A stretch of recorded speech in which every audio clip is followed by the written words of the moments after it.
या बातमीचे प्रायोजक आहेत सरगम कलेक्शन। रमजान निमित्त होलसेल पेक्षा स्वस्त ब्रँडेड शर्ट।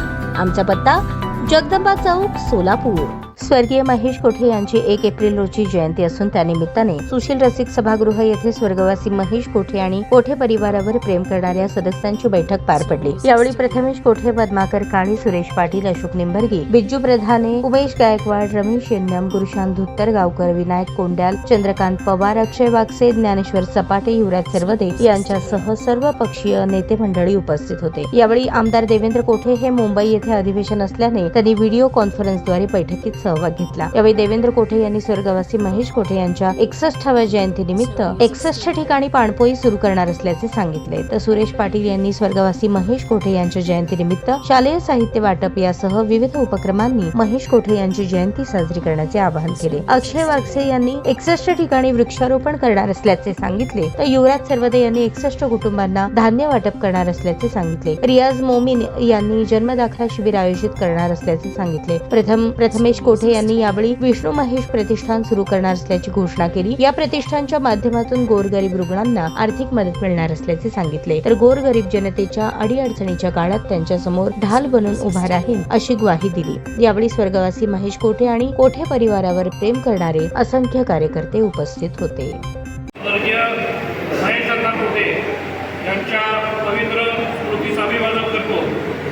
मंचावरील उपस्थित सर्वच मान्यवर, महेश अण्णांवरती प्रेम करणारे सर्वच व कोठे परिवारावरती प्रेम करणारे सर्वच, तिथं जमलेल्या सर्वच बंधूंनो, खरं तर 1 तारखेला दरवर्षी आपण महेश अण्णांचा वाढदिवस अतिशय मोठ्या प्रमाणात साजरा करत असतो।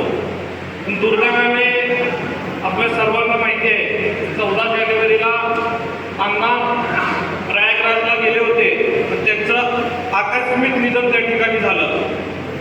खरं तर त्यांचं राजकीय आयुष्य जर आपण पाहिलं तर 1992ला पहिल्यांदा नगरसेवक म्हणून ज्यावेळेस ते विडी घरकुल सारख्या भागात निवडून आले, त्यावेळेस तो भाग अनेक विकास कामांपासून वंचित होता आणि त्या ठिकाणी पिण्याची पाईपलाईन असेल, ड्रेनेज लाईन असेल, रस्ता असेल, दिवाबत्ती असेल, असे अनेक विकास कामं त्या ठिकाणी महेश अण्णांनी केले। आणि अनेकदा लोक सांगतात की त्या ठिकाणी ज्या घरांची किंमत 15-20 हजार रुपयाची होती, आज त्या घराची किंमत जवळजवळ 15-20 लाख रुपये झालेली आहे। म्हणजे महेश अण्णांचा कर्तृत्व कसं होतं हे मी वेगळं आपल्याला सांगण्याची गरज नाही, कारण माझ्यापेक्षा जास्त तुम्ही त्या गोष्टी अनुभवलेल्या आहात। पण अनेक स्वप्न ते सोलापूरकरांसाठी बघितले होते, ते स्वप्न मला वाटतं त्यांच्या हातून राहून गेले। पण निश्चित मला विश्वास आहे तुमच्या सगळ्यांच्या साथीने आपण जे काही अण्णांचे स्वप्न होते ते स्वप्न पूर्ण करण्याच्या दृष्टिकोनातून आपण यापुढं काम करूया। अनेक तरुणांना त्यांना रोजगार देण्याचा प्रयत्न त्यांचा होता, त्या IT पार्कच्या माध्यमातून असू दे, महिलांना रोजगार देण्याचा प्रयत्न त्यांचा होता।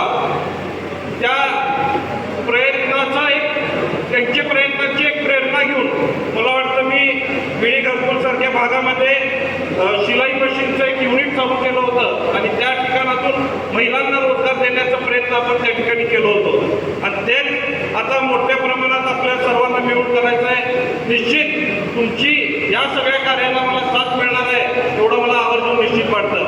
आज अनेक जण मनोगत व्यक्त करत असताना अण्णांच्या आठवणी असतील, अण्णांनी त्यांना केलेली मदत असेल, हे सगळेजण सांगत होते आणि निश्चित अशा कार्यक्रमासाठी मला तुम्हाला बोलावं लागतंय हे खरोखरच माझ्या मनात एक मोठी खंत माझ्या मनात आहे। कारण एवढ्या कमी वयात अण्णा या आपल्यातून निघून गेले, मला वाटतं कोणालाही अपेक्षित नव्हतं। हसत खेळत मला वाटतं ते अनेक जणांना 17 तारखेला सोलापूरला येऊन आपण बैठक करूया। ताज्या बातम्या पाहण्यासाठी प्राईम महाराष्ट्र न्यूज चॅनलला सबस्क्राईब करा।